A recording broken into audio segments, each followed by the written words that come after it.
بسم اللہ الرحمن الرحیم۔ عزیز طلباء السلام علیکم۔ آج کی اس ویڈیو میں ہم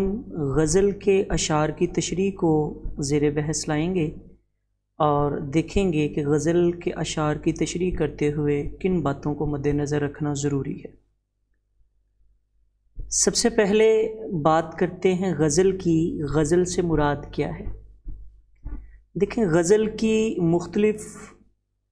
ادیبوں نے مختلف قسم کی تعریفیں بیان کی ہیں، مختلف لوگ اس کے بارے میں مختلف رائے رکھتے ہیں۔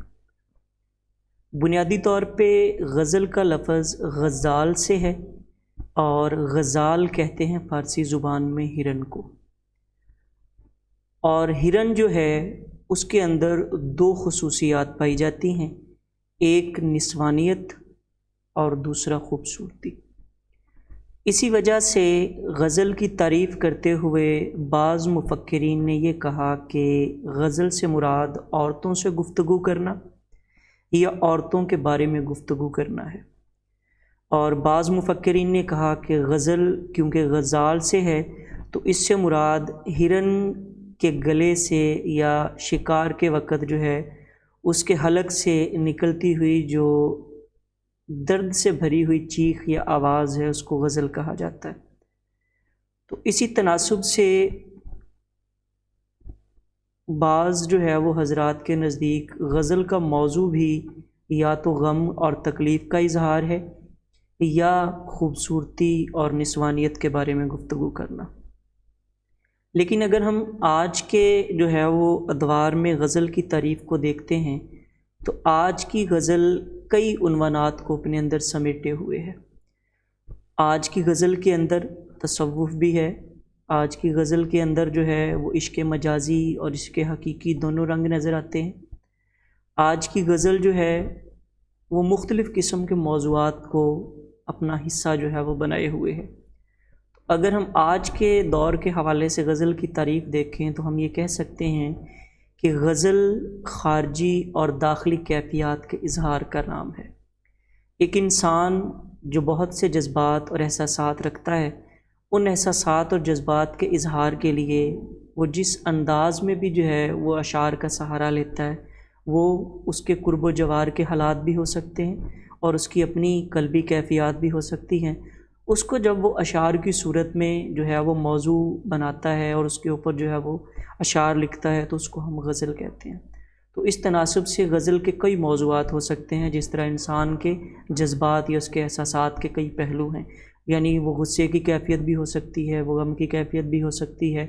وہ خوشی کا اظہار بھی ہو سکتا ہے، وہ پریشانی یا افسردگی کا اظہار بھی ہو سکتا ہے۔ تو یہ سارے موضوعات جو ہیں وہ آج کی غزل میں شامل ہیں۔ اب دیکھتے ہیں کہ غزل جو ہے جب ہم اس کو تشریح کی طرف لے کے جاتے ہیں تو اس کی تشریح لکھنے کے لیے کون سے اصول جو ہیں ان کو مد نظر رکھنا ضروری ہے۔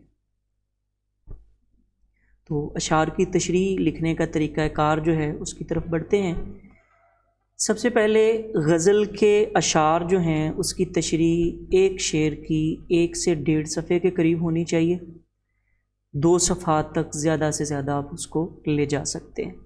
1 صفحے سے کسی صورت کم نہ ہو اور 2 صفحات سے آپ نے زیادہ نہیں لکھنی۔ کم از کم 2 حوالہ جات جو ہیں وہ اشعار کی صورت میں وہاں پہ بیان اس کو تحریر کریں، یعنی 1 صفحہ اگر آپ لکھتے ہیں تو اس کے اندر 1 پیراگراف کے بعد 1 شعر اور پھر دوسرے یا تیسرے پیراگراف کے بعد 1 شعر۔ اگر آپ حوالہ جات درمیان میں لکھیں تو بات کا لنک جو ہے وہ ضرور جنریٹ کریں، اور اگر آپ وہ پورا جملہ نہیں بنا سکتے تو کم از کم بقول شاعر کا لفظ جو ہے وہ مارکر سے ضرور لکھیں اور اس کے بعد نیچے وہ شعر جو ہے وہ تحریر کر دیں۔ یا اگر آپ وہاں پہ نہیں لکھنا چاہتے تو آپ آخر پہ بھی لکھ سکتے ہیں، وہاں پہ بھی لکھنے کی کوئی جو ہے وہ اس میں قباحت نہیں ہے۔ تشریح لکھتے ہوئے خوش خطی کا خاص خیال رکھیں، املا کی غلطی کرنے سے باز رہیں، اور درمیان میں کسی قسم کی کٹنگ کرنے یا جو ہے وہ چیزوں کو بلا وجہ کاٹنے یا اس کے اوپر مارکر یا کسی قسم کی لائن لگانے سے جو ہے وہ گریز کریں۔ آپ نے شعر کی تشریح جس حوالے سے بھی کی ہے، آپ نے اس کو عشق حقیقی میں لیا ہے یا عشق مجازی میں یا شاعر کے حالات زندگی میں یا اس کے قرب و جوار کے اندر حالات و واقعات کے بارے میں،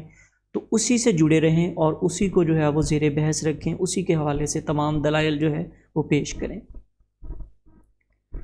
بہت زیادہ پیراگراف نہ بنائیں، ایک پیج پہ 2 پیراگراف یا زیادہ سے زیادہ 3 پیراگراف کافی ہیں، اس سے زیادہ پیراگراف نہ بنائیں، اور ایک بھی پیراگراف نہ رکھیں کہ پوری تشریح جو ہے وہ خلاصے کی صورت اختیار کر جائے۔ اہم قسم کی معلومات، حوالہ کے اشعار، کسی کا کوئی قول، کوئی کوٹیشن، کوئی عام جو ہے وہ موضوع تشریح کے اندر ہونے والے مراحل یا درجات، اس کی اگر آپ بات کر رہے ہیں تو اس کو مارکر سے ہائی لائٹ کر دیں یا اس کو لکھ کے مارکر سے انڈر لائن کر دیں۔ جملے سادہ اور مختصر رکھیں، لیکن الفاظ کا چناؤ اچھا رکھیں۔ جملوں کو اتنا طویل نہ کریں کہ اس کو سمجھنے اور اس کی جو ہے وہ اہمیت کو قائم رکھنے یا اس کے وزن کو قائم رکھنے میں آپ کو دشواری ہو۔ املا کے بارے میں پہلے بھی بات ہوئی، املا کی غلطی سے گریز کریں، ایسے الفاظ کا چناؤ کریں جن کی املا آپ حقیقی طور پہ لکھنے سے واقف ہیں۔ جن الفاظ کی املا لکھنے میں آپ جو ہے وہ غلطی کا امکان ہے آپ کو، ان کو لکھنے سے گریز کریں، ان کے مترادف الفاظ جو ہے وہ استعمال کر لیں۔